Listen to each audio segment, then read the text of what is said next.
strength is sexy. Longevity is sexy.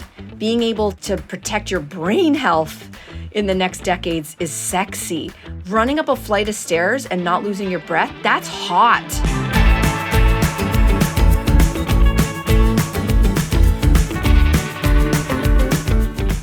Welcome everybody to the show, Stronger by Design. I have a guest. I was actually her guest a while ago with my mom, Joan. I have a special guest today. She is a award-winning host. I feel like an amateur. Melissa Grelo. She's has her own podcast. Guys, I really want to send you over there. It's called Aging Powerfully with Melissa Grelo. And she's also been the host of copious shows on TV. You've probably seen her, very familiar face, including The Social. She's a huge crusader for advocating for women, getting the science out to the everyday Jane, so to speak. So please, without further ado, welcome to the show, Melissa. Hello, hello, hello. Nice to see you again, Michelle. Good to see you again as well. How long has it been? Okay, when were you and my mom on my show? Season 1, and I'm already well deep into season 2 of my show. And Wow. So your episode with your mom was hugely received by my audience because we're all obsessed with both of you. And that was the last time we chatted. So, I mean, we're going back. I mean, I want to say a year.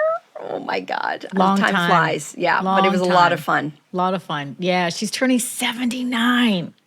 Okay, so In a we few weeks. recorded a few days after her birthday last year. So it has been a year because I don't know if you remember on our episode, we had scheduled, this is inside baseball for your audience.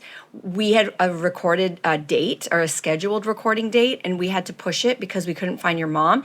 And then it turns out she was partying for her birthday. So we... That's totally made up. That's the story I told myself. No, you said you couldn't find her. And then I was like, Sounds oh, likely. she's totally partying for her birthday. That is hilarious. So yeah, well, let's dive in. I really want this episode to showcase, your breadth of knowledge in this space. You've talked to so many doctors, so many experts. I think didn't you host the Menopause convention in Toronto last October? I don't know if you're going to be there again this year, but you're in the thick of it. I think I met you actually, maybe through Amanda Thebe, or I saw you somewhere. You were at an event, maybe it was Jen Gunter's event. I feel like one of my clients, Jody Ekovitz, said, "Oh, you got to meet this girl. She's incredible. She's amazing." Oh, that is so nice. Yeah, we have a lot of parallel lives and friends because in this space, and certainly in Canada, where as it is around the world, the explosion finally about talking about things like menopause, but also trying to find the right voices who are doing things in a way that I really want to learn more about. And you're one of those people. So we met through a few people, and yes, the National Menopause Show was in October in Toronto. It was the first ever National Menopause Show, and it was such a success. It's going to be 2 days this October, and more details to come. But women need information, and it's clear we are looking for it. Yeah, let's dive into that a little bit. I know I just saw a post on the gram earlier this morning talking about, some of the issues around healthcare in Canada. And we're seeing that also. I coach, most of my clients are actually Americans. And I'm hearing a lot of issues in America as well with getting great healthcare when you're going through menopause. So can we talk a little bit about that? How can women find good information? Yeah, so this is I think the impetus for why I think, I was so compelled to start my own podcast, because as a woman going through perimenopause, the menopause transition, I consider myself a really well-educated person. I get access to a lot of really cool people because of my day job as a talk show host. And I still found myself completely blindsided by this thing called perimenopause, menopause transition. And I thought to myself, I'm pretty in touch and in tune with a lot of stuff, with fitness, my health, the system, so to speak, the healthcare system. Why am I still caught flat-footed here without information, without knowledge? And I really got angry about it, if I can say, because the more I started to look for information, I thought, oh, well, maybe it's just because I haven't looked for it. It's got to be out there, right? Very quickly, I came to understand the information is not out there readily. And as I started to talk to doctor friends, as I started to listen to podcasts, which were mostly American, I realized, oh my gosh, there is a gap, a massive void in the healthcare system when it comes to a lot of things to do with women's health, and menopause being one of them. And I just was so frustrated with the lack of information that I said, we need it. And I guess I gotta be one of the people to try to step up and find the information, not only just for myself, but for other women, as I was speaking to friends who were finding the same thing, which was there's no information for us out here. And so when we talk about access to care, I think we have to go back to the beginning, which is a statistic that hit me on the side of the head, both for American medical students and Canadian medical students, which was the complete lack of education that doctors are receiving in medical school. You know, there were some doctors who told me in the States, oh, we received 1 hour lecture on menopause in med school. And then I started to hear very similar things from doctors here in Canada. And you very quickly, if I can use the word, you get pissed. Because if half the world's population is going to go through it, it would be like somebody saying to a doctor, don't worry, you don't really need to learn that much about childbirth. Oh, you don't really have to learn that much about heart attacks and heart health. I mean, it sounds ridiculous. And yet menopause is a life stage with a bunch of things that are happening, just like any other person in any other condition. So I think that's the impetus for my show. And it is definitely, when we talk about the state of it today, even though the world is talking about menopause more, you cannot overnight create menopause specialists. It takes years. So we are in a lag of women understanding and wanting more information, and a gap between the care that we're actually able to access. And the Canadian system is having a lot of trouble, not just in menopause care, but it's in a lot of trouble in a lot of ways, and menopause is one of those ways. What are some of the surprising things that you have come across as you've learned more and more about the transition? So I think, for me, there's a personal side to this, and then there's interacting with the healthcare system. I've had surprises all kinds. So I think for me, the biggest surprise was simply not knowing what the possible symptoms were as I started to experience the menopause transition myself. And I, especially when I was younger, was very prone to health anxieties. We sometimes throw around the word hypochondriac, but I could definitely say for a good chunk of my life, that's been me. And for someone like me, that's very, very paranoid about do I have this disease? Do I have this disease? The negative side of that is always thinking you have some kind of terminal illness. But the positive side of that is you can probably be proactive, maybe much more than the average Jane, about your health. You are looking into things more. You want to understand everything. And so I started to experience heart palpitations. That was my very, very, very first symptom. And I remember this was in my early 40s, and I started to have really wild racing hearts. And I've always done exercise, and the feeling is literally as if I had been on a sprint. And you know that feeling when your heart rushes and you feel the da-da-da-da-da-da. I'd feel that, but sitting perfectly still at my desk. And it was so disconcerting that I thought I was having a heart attack. And that's how my journey started into this whole thing called perimenopause. Because, of course, I rushed to my doctor and I was like, I think I have a heart condition. I'm just sitting there. I look down. I'm at 150 beats per minute, but I'm sitting still. This is not normal. And, great doctor. She's so fabulous. And she did the right thing. She's like, okay, well, let's, run some tests, and I'm going to send you to a cardiologist. Thinking, okay, yeah, there's got to be an underlying issue. Did the Holter monitor, all the things that you should do to come up with no answer at the end. And I think what's more frustrating was that. And I said, well, something's going on. And I think the frustration was no one along my journey said, okay, well, we've ruled out everything else. Could it be perimenopause? Are you starting to have hormone fluctuations, which we know can contribute to these fluctuating, heart feelings of heart palpitations, which a lot of women describe as racing heart, skip beats. Some women even describe it, I feel like I'm having a heart attack. So that was where it started, and I really got frustrated with the system from there on in. And how did you get treatment? What was that journey like? I tried to find answers for myself. When I didn't get answers from anybody that satisfied me, other than, maybe you should meditate more. With your palpitations. There's a grain of truth in that, right? Sure, I get that now. You're right. Yeah, they're not wrong, but I was still experiencing them. Yeah. And then something very dangerous happens. As type A women, We want answers. I'm a Gen Xer. We just don't take no for an answer. We don't take I don't know for an answer. When you are experiencing something very real and someone's telling you there's no answer for it, there's no reason, you're fine, we're like, but we're not fine. And why I say that's dangerous is what I have seen now as I've been in this menopause space and a wellness space for a while, is that when we don't get answers that satisfy us or help us find some kind of resolution, we start to find answers for ourselves. Sometimes that's good, and sometimes that's very, very bad.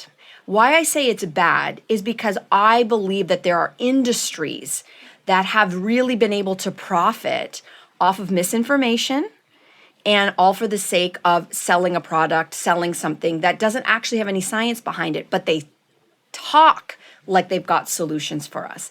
And so I went down, sadly, the route of really heavy supplementation. I'm not saying all supplements are bad. Supplements have a place in people's wellness journey.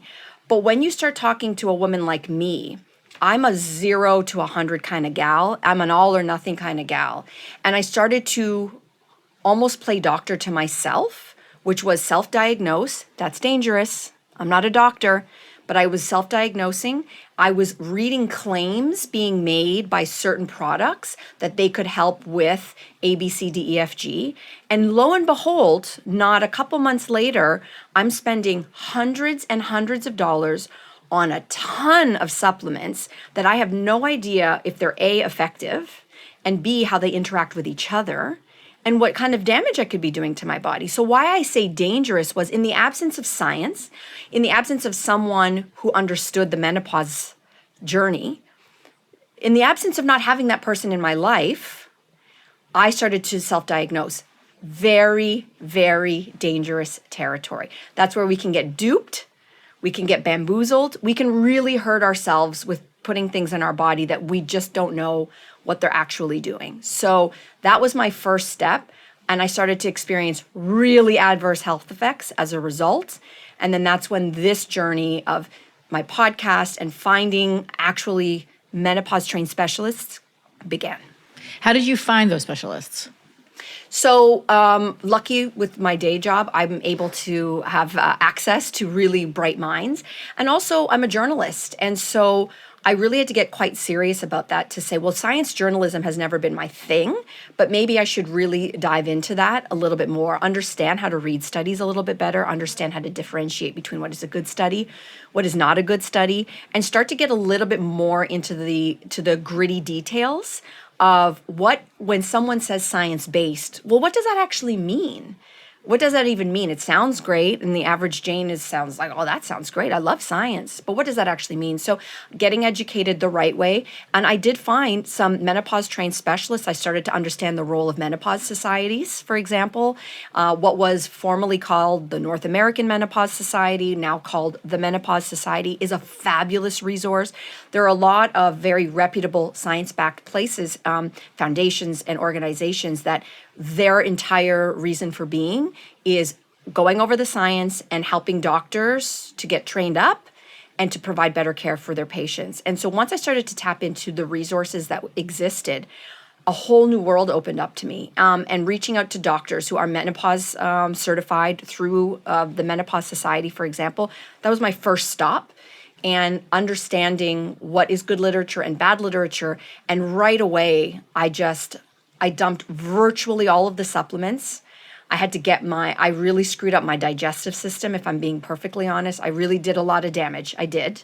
I'm very ashamed to say that because I feel like I'm supposed to be smarter than that, but ain't no shame in the game. I'm being vulnerable to say I'm one of the many women who go down these wrong roads when we don't have good care. So once I found some really great specialists who really put me on track with the science and getting a little bit more literate with the science itself, I started to make better decisions. And that's when I said, well, women deserve this kind of information as well, straight from the horse's mouth, so to speak. Yeah. Could you share a little bit more to the audience? What are some tips or strategies to be more educated and to be able to sift through information? What's good science? What's bad science? Can you give any tips?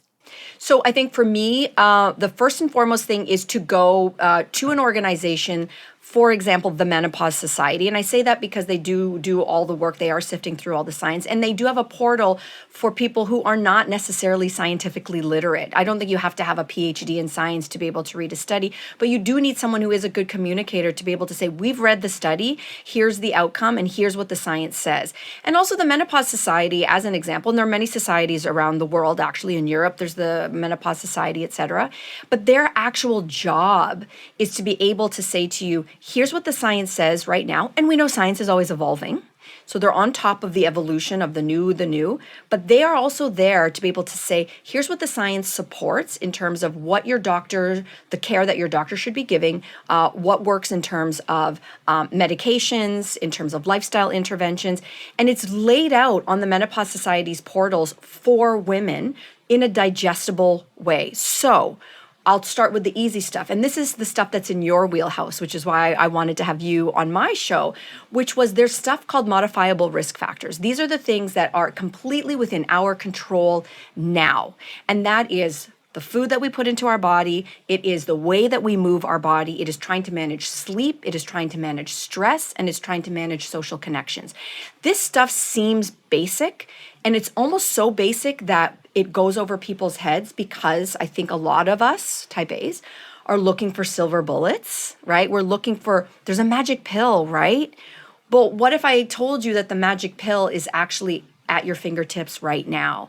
So start to understand nutrition. I mean, to me, nutrition and movement and sleep are the foundations of life, period.com, right? It's like there, and by the way, tons of science to support all of it. Tons of science, yeah. Right? We don't have to look at a pill at the outset if the science says this is how, probably you should be eating more of this and less of this. And that's when a protein forward diet for my age group and up, that becomes a big issue. Losing muscle is a real thing for us.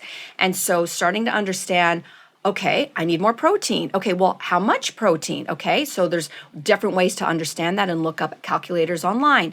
Okay, so now that I know that I'm personally shooting for 100 to 150 grams a day, because that's what my calculator says I need based on and again, no two women are going to go through this the same, right? I'm very active. I don't work out as much as you do, but I do love it and I work out a lot. So I need to fuel how I'm working out because my goal right now is building muscle. It is the organ of longevity. So how do I feed myself to be able to not only maintain my muscle mass, but hey, let's try to build it. Because I have a vision for my future. I have a vision for today.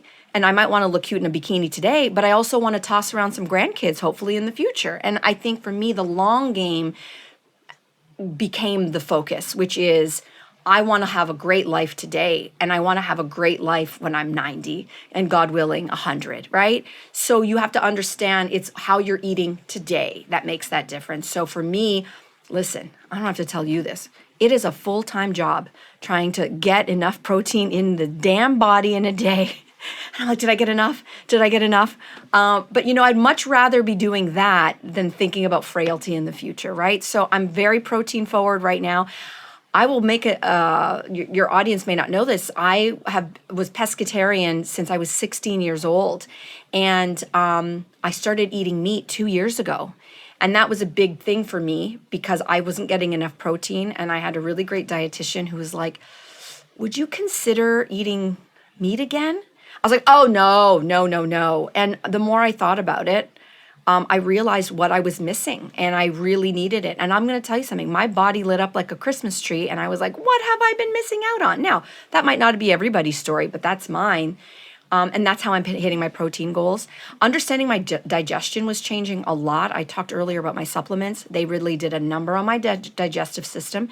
And so I said, I need to eat the colors of the rainbow and I've got to really be upping all of my complex carbs in the form of a ton of beautifully colorful veggies. And that was hard for me to, again, eat what was necessary. We know we need to hit fiber goals. And by the way, I was backed up for years, I realized. It's like, shit, I shouldn't have been eating like this much, right? Like, things start to move better, literally and figuratively. And so today, my real focus still with laser focus is getting my variety of proteins, getting my variety of really colorful veggies, and then throwing in the right kinds of carbs, because I had to reprogram my brain, because I'm the Gen X generation. We have a war on carbs, apparently. And I had to really reprogram that, right? It's a major paradigm shift, 40 plus, when you've been raised with cardio and no carbs, right? Like, I had to really reprogram a lot of that thinking to be like, and I was never afraid of weights. That, don't get me wrong, I know a lot of women are for good reason, but I was never afraid of weights. But I realized I got to pack on some muscle. And contrary to popular belief, it's really hard to put on muscle as a woman. It's really, really hard. I can't look like you, even though I'm trying so hard, but I'm trying. I'm really, really trying. It's really, really hard. So nutrition, really honing that in. And I will admit, it's not a perfect science for me yet. I'm still improving every day. I'm trying to still figure out things every day. Still have a little fun with my food, right? Like, I'm not depriving myself of anything, I think that's, women need to be reminded of that, because I'm an all or nothing gal, as I said. So I have to also allow myself grace to be like, it's not all or nothing. Like, I did a segment today on my talk show, and someone brought chocolate cupcakes, but they were infused with like a secret ingredient. So we had to eat it. And I was like, oh, there's no secret ingredient. This is like a pure chocolate fudge brownie cupcake. And they were like, it's full of sweet potatoes. And I was like, yes, okay. So we can have treats and we can really still enjoy life. Changing the way I work out. I think this is, I'm preaching to the choir, but I think I want anybody listening who is still reticent or like understanding like, but I just want to run on the treadmill for 45 minutes. Yeah, girl, I know. I was there too. It doesn't serve our bodies the same way. And there's a place for it for some people, for sure. But if you're trying to build muscle as the organ of longevity, get real up close and personal with weight training. And I love it personally. Again, I don't know what you're doing, because I can't build the muscle as fast as I want to. I got to come see you in Mexico is what I realized. You have to. So I'm really Be careful what you wish for. Yes, listen, I'm going to put it out in the universe. I'm going to absolutely put that on my list for 2025. Make it happen. So weight training is a big, big, big focus. And lastly is sleep, because I've always been a good sleeper, but when perimenopause hit, my sleep started to get very, very disrupted. And so trying to figure that piece out was new. And then, I have started with some hot flashes, but the occasional night sweat, luckily and hopefully, it stays like this, which is so far manageable. But I'll do whatever it takes if it gets worse to make sure that that doesn't disrupt me, because my sleep is I'm so cherishing my sleep time. And I'm doing everything I can to try to protect it. I'm not perfect. I have to put away the phone earlier. I have to I have to do the things, but I'm trying, and I'm definitely seeing gains in those places. So I think those pillars have a new focus in my life, and learning the science as to why. Because I think if we understand why, it's a lot easier to do, and it's a lot easier to stay motivated. You talked a lot about the basic levers. Have you interviewed experts talking about alcohol at all? Because I know it's got its limelight again, but in a negative way, right? A lot of research saying that there's no amount of alcohol that's beneficial for the brain, contrary to what we've been hearing and all of this stuff. Class 1 carcinogen. Have you had anyone on talking about that or no? Well, I love that you asked that question, because I quit drinking 3.5 years ago. And so I have not had alcohol in my life since then. And again, not because I had a problem per se, but I realized, why am I working so hard to be healthy? Alcohol doesn't make sense in that journey for me. And I did have, I think it was only my second or third episode in season 1. And I had Anne Dowsett Johnston on, and she wrote a book 10 years ago, but she was commemorating the 10-year anniversary of a book about women and alcohol, and what she called the pinkification of alcohol, and how when Sex and the City. Yes, exactly. Yeah. Once alcohol sales to men started to actually decline, the alcohol industry had to do a really quick pivot to figure out, well, how do we expand our consumer base and get more women drinking? And it was what she called the pinkification of the alcohol industry. And that was your sweet, fruity, sugary drinks, and it was your margaritas, and it was your daiquiris, and it was your pina coladas, and it was starting to sell and market actively to women. And it wasn't just because they were trying to sell us a good time, it was to expand consumer base. And so with now the updated guidelines, Canada actually led the states in updating their guidelines. We updated our guidelines 2 years ago, and the states only updated their guidelines recently to say, 2 drinks or more a week increases your risk of 7 types of cancer. And I know personally, cancer and alcohol were never things that were linked for me historically, ever. We were sold and marketed that alcohol, but in particular red wine, is actually good for you. And now we know that's actually not true. And which is that's the conundrum that we can find ourselves in as women or as consumers. Well, didn't doctors say? Wasn't it a doctor who said that it was good for your heart health? And so the idea of how science evolves, how you interpret studies, the amount of red wine you actually have to drink to have any kind of benefit to your heart is like a tub full of alcohol, and therefore the risks outweigh the benefits. So that's the part of the marketing that they didn't tell us about, right? And I'm not here to vilify alcohol, but what I'm here to say is that for me, in my health journey, why am I doing all of these things only to have alcohol really disrupt basics like sleep, digestion, mood, which is another thing a lot of us experience changes in perimenopause and the menopause transition. Alcohol's a downer for me. And so if it didn't throw you into almost a depressive state, a lot of women, and I experienced this a few times, would have the heart palpitations the next day. And so it was really disruptive to my health. And I just thought, why am I doing this? And I just want to say for the record, Michelle, and to all your listeners, I still know how to have a hell of a good time. I'm a club girl, right? I'm a club girl. I am in the club a lot. So you don't need to link alcohol and a good time, which is what socially we have really been conditioned to do. Everything that's supposed to be a good time is met with alcohol. And I think we really need to unlink those two. We celebrate with a toast. We go out to relax after a long week at work and it's happy hour at the bar. We want to let loose. We're sad, we want to connect with girlfriends, and we open up a bottle of tequila. I think we really need to unlink alcohol and a good time. It might have a place for you. For me, it no longer serves me. It doesn't have a place in my life.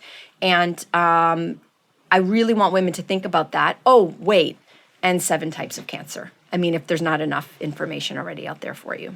Yeah, geez, right? I clearly remember when I was I was really young when I went to uni. I was 17 and I loved to dance. And I was trying to get into the university club. I went to Trent University in Peterborough, and I literally argued, because that's what I do. I'm a firecracker. I argued with the bouncers and I said, listen, I don't drink. I don't want to drink. I just want to dance. And you're letting all these other people that are 1 year older than me get in, and they're just going to get wasted. That's right. And they're going to be messy. Messy. Yeah, I love to dance too. So you interview a ton of experts across different fields. Is there one perspective that you've seen a really big shift in this space of aging for women? I think it is, I see it shifting. I wish it would shift more and quicker, but I think we're slowly getting there. And that is understanding that our body size and how it links up to health. It's something that's shifting. And I say this in the context of, much more your world, that there's a fear of the quote unquote bulking up with women and weight training. And I think that it's slowly shifting, that it's not about health is skinny or skinny equals health.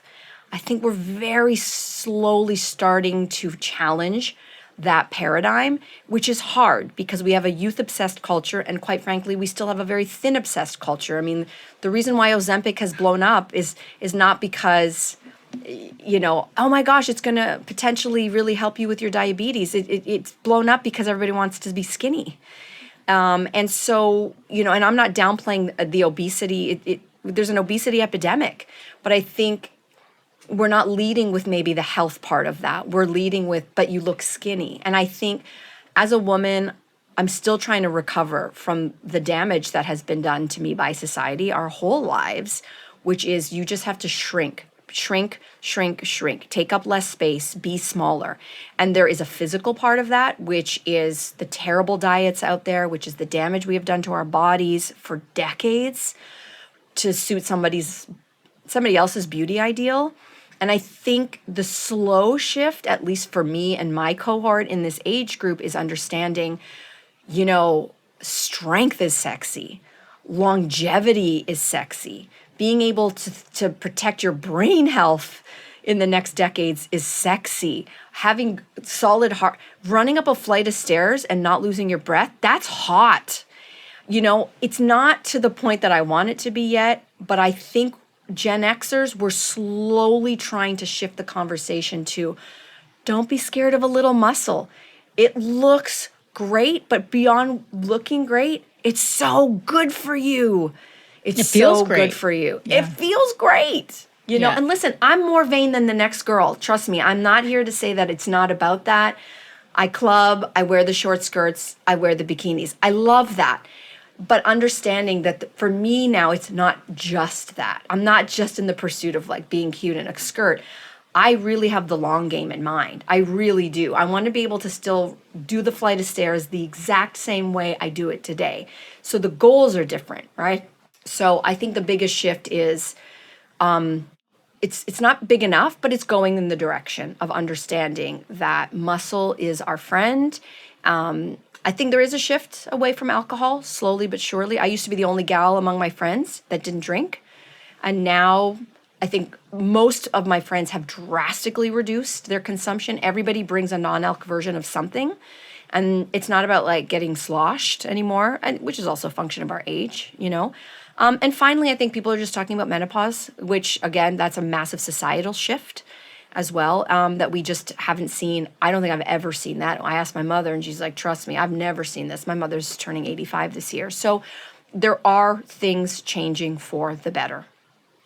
What about caffeine, right? Because you've had some vasomotor symptoms and caffeine can definitely exacerbate that. Have you had to limit that at all or have you been able to get away? Do you drink coffee? I do drink coffee, but I have to be very careful because I also have anxiety that I manage, and I manage her very well most days. But for me, the caffeine is limited to only one a day, a small serving of coffee in the morning. I did go actually for a while without it. I wanted to kind of just see what it was like. And it's not that I disliked it, but I did a little experiment just to see what my morning workouts, which is when I work out in the mornings. I wanted to see what my workouts were like with and without coffee. So I know that my tolerance for caffeine is quite low. So I limit myself to one a day. She's pretty small because more than that, I find, particularly for my anxiety, actually, we don't get along very well. So I have to limit her for that reason. Crazy that you are in the limelight and having to do a lot of impromptu stuff too, and interviewing people and probably having a lot of things coming at you and you've got anxiety. Yeah,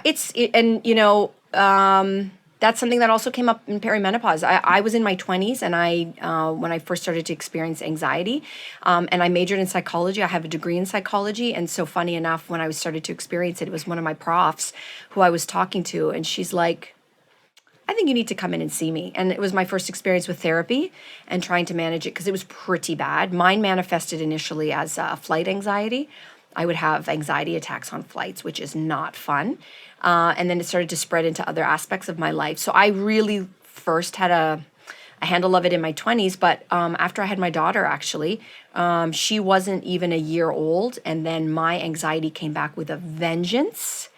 And I think that's part of my hormonal story. So people are more, particularly if you've had mood issues, particularly in adolescence, the experts will tell you if you've got mood issues in puberty and adolescence, be aware because through the perimenopause and menopause transition, when those hormones are fluctuating again, you may see a reoccurrence of that. And that was me, actually. And so for me, the anxiety in my job, It didn't manifest on air.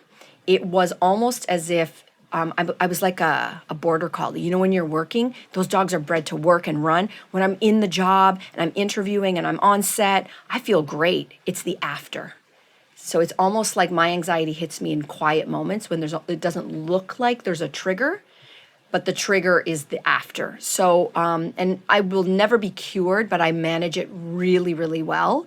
And part of that is stress reduction, which is part of my journey as well. Yeah, no is a complete sentence. That's right. It's so hard to Those learn, boundaries, right? especially as a woman, when we've got so many people that are relying on us to get everything out the door. That's right. My last question for you: looking ahead, what are some of the exciting conversations, topics you hope to explore on your podcast? What's coming up? What's new? Oh, yeah. I think understanding now, as women are, how crucial nutrition and exercise are to the journey. You can probably speak to this more, but as more of the outsider in the space, because I'm not a trainer, although I'm working towards my personal training certification. But as an outsider and as a woman who's still in it, I'm really still in it. I see the interest now shifting towards the things we can control, such as nutrition and exercise. So personally, I really want to help destigmatize and also take away the intimidation of strength training, because a lot of women, understandably so, are really intimidated in the weight room or at the gym because no one ever taught us, and we never thought that that was a place for us. We thought the cardio room was for us, and the gym bros had the weight room. And I think as women are like, oh my God, I need to start lifting weights, I know how that feels. The gym intimidation is a real thing. So I think I'm really excited to start to help lead and connect women like me and finding the right experts to help get us over this next hump, which is how do we feed ourselves and how do we move our bodies? And I feel that the spaces and conversations are shifting now towards that. And I want women to understand how exciting it is to be able to have that within our control. There is still more work to be done to destigmatize menopause. There's still a lot of work to be done to improve access to care. In Canada, as I said earlier, our healthcare system is in shambles. That's just for anything that anybody is going through, right? Emergency care. I was in the emergency with my mother on Christmas night, and I'm there with an 84-year-old woman for 12 hours who had fallen and smacked her head on the asphalt, and there was nobody there to see her, and there was an incredibly long wait. Those things are real. On top of all of that, we don't have enough family doctors. And when it comes to menopause care, that's your first line of defense, is a really great family doctor who supports you, who believes you, and is there to give you good information. So I really want a big part of my work to continue to be advocacy, self-advocacy, but also pushing forward agendas for med school curriculums to get updated. It is slowly changing, but a 1-hour lecture on menopause is insufficient. It's insufficient. I would like that to really be increased in terms of prominence in med school curriculums. I would really like to see billing codes and fee codes changed in every province and territory in Canada. You know, doctors are not incentivized. They don't have the training, so they may not feel capable. But there's also not a financial incentive for a family doctor to give you a menopause assessment when you probably need it, or perhaps just before you start needing it, so you're not surprised when it lands. There are no fee codes that can capture a menopause assessment for a woman who's looking for information. They've got 10 minutes for you, and unless you're there with an acute issue, there is no billing code for us.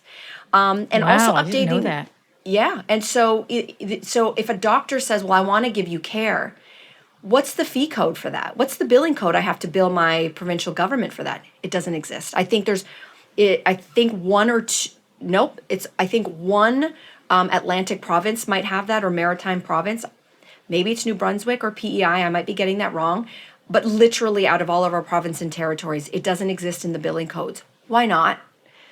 Why not? If there's a code for you to see me for a rash and you can bill for that, I need you to bill to see me for my menopause care. So I think there's advocacy work to be done there. And there are some people starting to push for that. And the big push is us.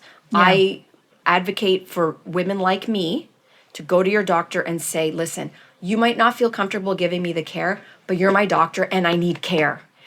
Waiting lists for menopause clinics in this country are 18 to 24 months long.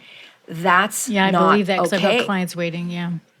It's not okay. So I think that's where the next frontier is. That's where the conversations can continue to go and should go. And I think doubling down, if we can finish with just doubling down, be cautious with, educate yourself, but be cautious about going down that rabbit hole of self-diagnosing and treating. And when you're already vulnerable in a place where we're now, I say it to my community, menopause women, I feel like we really have a target on our back because on the one hand, we're talking about menopause and it's more open, but it's like, oh, huge market, vulnerable cell, right? That's right.